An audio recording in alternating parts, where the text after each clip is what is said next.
Roasting করতে আসিস না, এমন রোস্ট করে দিব তোর বাপ মা যদি পাশ থেকে শুনে হার্ট অ্যাটাক করে হসপিটালে বলে যাবে, বলে এ কি দিল রে ভাই, গালি দেবো না তোর মতন, অস্ত্র টস্ত্র নিয়ে সঙ্গে কথা বলবো না, তুই তো অস্ত্র নিয়ে কথা বলেছিস, চল দেখাবো, চল আলোচনা হবে, আসুন।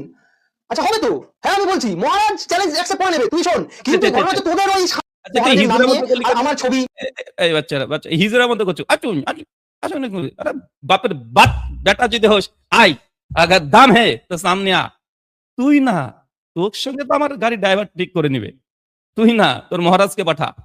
আর তুই যদি নিয়ে এসে দিতে পারিস না, তোকে 50,000 টাকা গিফট করবো, যা অ্যারেঞ্জ করে দে, 50,000 টাকা গিফট করে দেবো তোকে।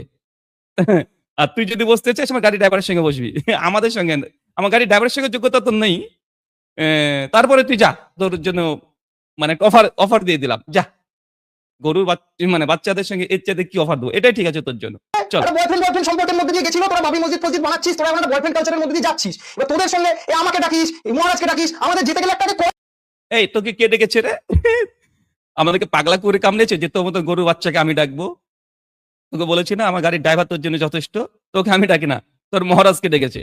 মানে ভাবের গরুকে কাছে তুলছে রে ভাই, মানে গায়ে মানে না নিজে মুড়ল, তোকে কে ডেকেছে? আমাদের স্ট্যাটাস অতটা নিচে নামেনি যে তোর মতো একজন মানে বরাহনন্দন হিরণ্য গোস্বামীর একজন দালালকে আমি তোকে চ্যালেঞ্জের অফার করব। তোর ভিডিওর জবাব দিচ্ছে, এটা তোর বাপ দাদার 14 গোষ্ঠীর জন্য সৌভাগ্য যে আমার মতো ব্যক্তি তোর ভিডিওর জবাব দিচ্ছে।